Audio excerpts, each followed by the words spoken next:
I have been in virtual reality all day. And let me tell you something, if you don't already know this, when you're in VR for a while, your eyes start to sweat, so watch out for that one. How much fun is that? But I wanted to pop out of VR for a minute to kind of talk about something that's really important to me, and I want to make the case for VR training now, not later, okay? So let's just talk about why VR, not how VR, okay? Why? A lot of people are talking to me and saying, well, virtual reality can't replace skills, hands-on skills training. And you guys know, if you've been watching any of these videos, if you haven't been watching them, click the bell to subscribe. But you've seen, I'm doing paramedic emergency training, right, in virtual reality, and I'm teaching you guys how to do this. But where's the value in it? For years, we've been training paramedics on how to do their skills in person. Why would we switch to virtual reality? That's the kicker. Switch. We're not switching to virtual reality. We are adding virtual reality to the education. Now, I think that's something a lot of people can't wrap their minds around. I've got faculty members that I know who are afraid that virtual reality is going to replace them, right? But, yeah, I mean, I guess you could be afraid of that. But if you were afraid of that as a faculty member, why wouldn't you get your feet wet and embrace this technology and then use it as a tool? Because that's really how it's used best. It's like that IBM Watson, right? With the doctors. You got IBM Watson and he's diagnosing all of this stuff, this artificial intelligence diagnoser, but it's most effective with a doctor. It doesn't replace the doctor. That's what virtual reality is at its best. So I want you to imagine a scenario where you have these emergency paramedics, and that's you can use insert any training you want there, right? I'm going to talk about emergency paramedics. Firefighter training, workforce training, mechanical engineering training. That's not what this is about.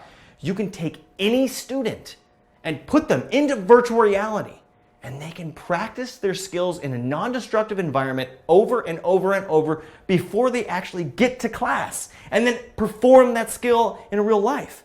Not only does it sink in, I mean, there are just studies that you could just start citing about. I could break my own brain with how many studies there are about how virtual reality helps with memory and recall and all that. Yes, it does.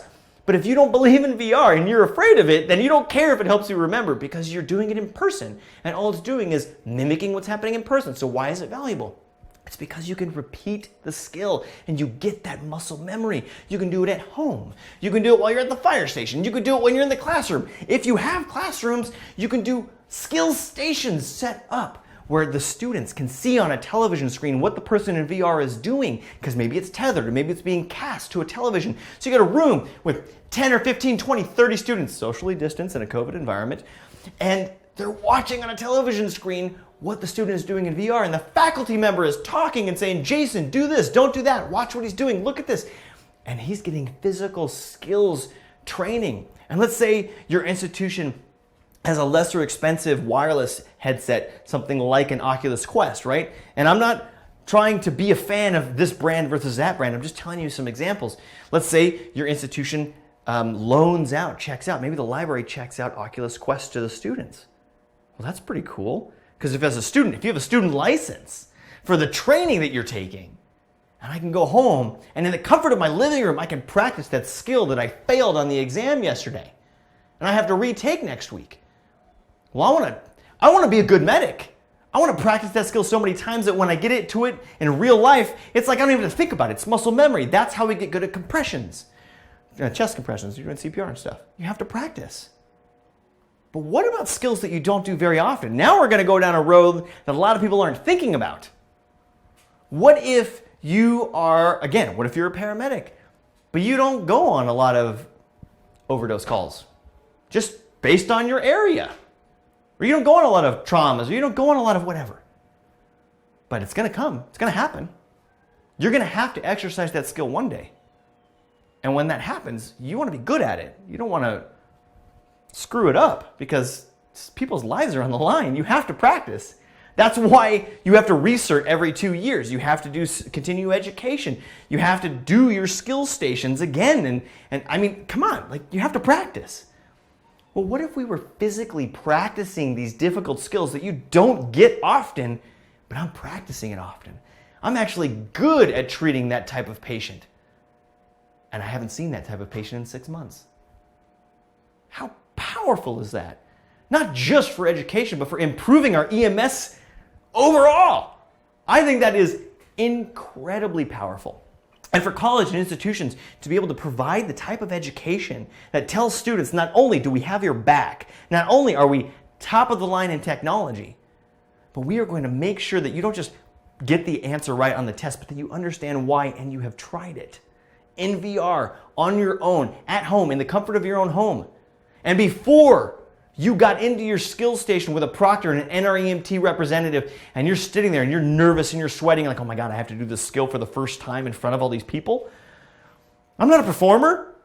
I want to save people's lives in an alley. I don't want to do it in front of on a stage, but that's what testing is like as paramedics. What, wouldn't it be great if I could practice that test, practice that physical test, that skill over and over and over, and I could then rely on my muscle memory? This is the case for doing VR now. So as an institution, how do you do VR now? There's two ways, in my opinion, and I'm sure there's lots of opinions out there, right? My arm's getting tired from holding this video camera up. Okay, you can do it with a tethered headset connected to a computer and a television in a classroom, right? So you make a substantial investment in one headset. It could be, I'm going to just agnostic of brand, but as an example, maybe it's an HTC Vive, okay? You connect it to a television, a computer, and then in class, you cycle the students one at a time. They all have a seat license on whatever software platform you're using to train them. Perhaps it's paramedic education. And they're going through this skills station and they're practicing one at a time, and they go home. And one thing that's really cool about VR patients in particular is that you can do the web-based HTML5, the WebGL version of it. So it's like the virtual reality scene, except for it's just flat on your computer screen and you click through it. It's not quite as immersive, but it still helps with that muscle memory. But you're doing that at home, and then you come into your institution, which couldn't invest in a dozen headsets or 20 headsets to check out, but they have that one. And so you book time, you go in there and you do your skill station. It's like study time. You get in there because you know you have your NREMT exam coming up. So that's one way. And so you create a VR studio, students can come in and they can watch each other do it, and your faculty member can teach and they can get in it. Or scenario two, your institution finds funds, maybe it's like CREASIS funds or CARES Act funds or whatever funding that they can find. Maybe it's a grant, I don't know. But institutions are always looking for ways to get in to technology, and I'm telling you that this is why you should. So here's how. Let's say you do, again, agnostic of brand. Now we're going to switch to Oculus. Let's say you went with Oculus. It's like the most popular one, right? And you did the Quest enterprise version. That's the business version. That means you can load whatever software program you want on it, and multiples, right? And then you control them as an institution. They can't connect to Facebook. The students can't. And you can check those out. They can take the headsets home, or they can bring them into class, and you can all do them in class socially distanced, right? A heads up. Any headset, even especially with this is important with those wireless Quest ones, they don't work well outside because the little IR trackers interferes with sunlight. It's a problem. So you want to be kind of like an indoor type. You could do like an auditorium or an office, but I'm just saying if you have 30 people, maybe it's an auditorium. If you have an office or a classroom, maybe it's 6 people, right? But as an institution, you can invest in these type of headsets and put multiple forms of education on it. Okay, so those are the two ways to go. That's the reason why virtual reality is so important. And I hope you guys enjoyed this video. I've got to jump back into virtual reality to provide you guys with more videos. So if you have not subscribed yet and you think that this was cool, click on the bell, wherever it is, up, down, left, right. If you hated this video, please comment below and let me know why, so I can fix it and put up another one. If you love this video, comment below and let me know why, so we can make more just like it. All right, guys, thank you so much for watching. I'm Devin. See you on the next one.